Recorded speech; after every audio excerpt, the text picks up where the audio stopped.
Madam, I stand to oppose the demand for grants of year 2021-22 for the Ministry of Education. And my primary reason of opposing this is that in this ministry's demand, there is no such concrete steps have been shown or taken in last 6 years by this particular ministry to improve the education upliftment of the Muslim minorities, to ensure that the dropout rate decreases. And I put to you, Madam, to the Honorable Minister, that the literacy rate of Muslims in the country is 68.5%. The national literacy rate is 74.04%. And the Muslim female literacy rate is 62%. And the national literacy rate is 65.44%.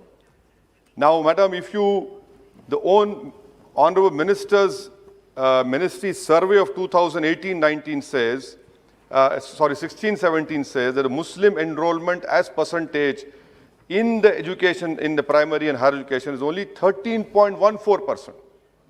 His own survey of 2018-19, All India Survey for Higher Education, shows that there are only 19.5 lakh Muslim students in higher education.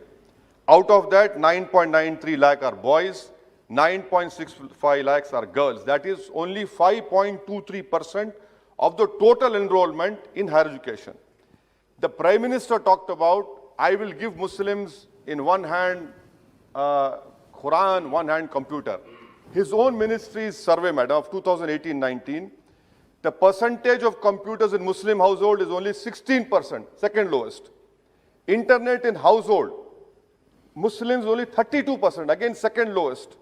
Now when it comes to computer operations, again second lowest, 38%, his own ministry survey.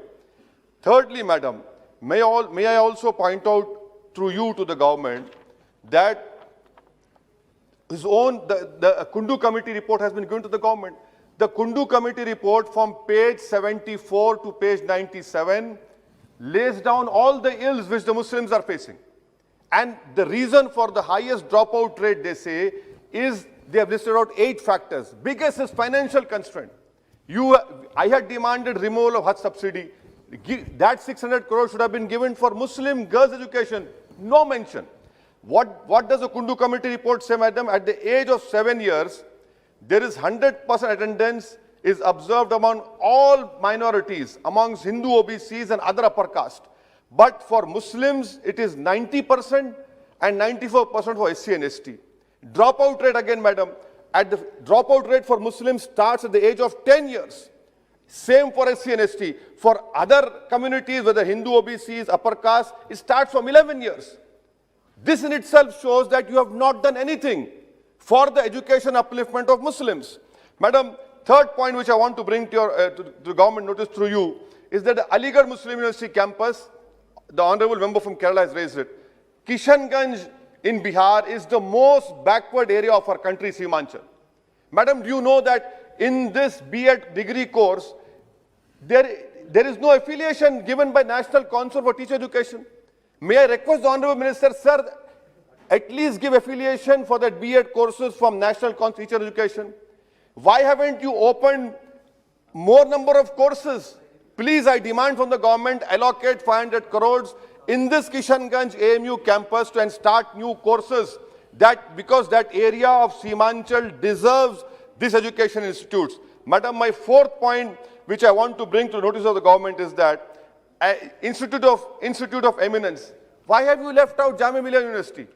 The top 10 university of our country doesn't find a mention in the Institute of Eminence. I don't know why such biasness is being shown in not including Jamia Millia University.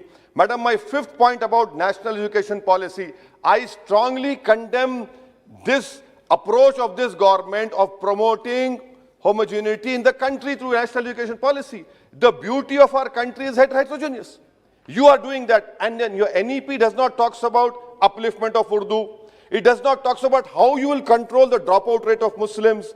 Nothing is mentioned.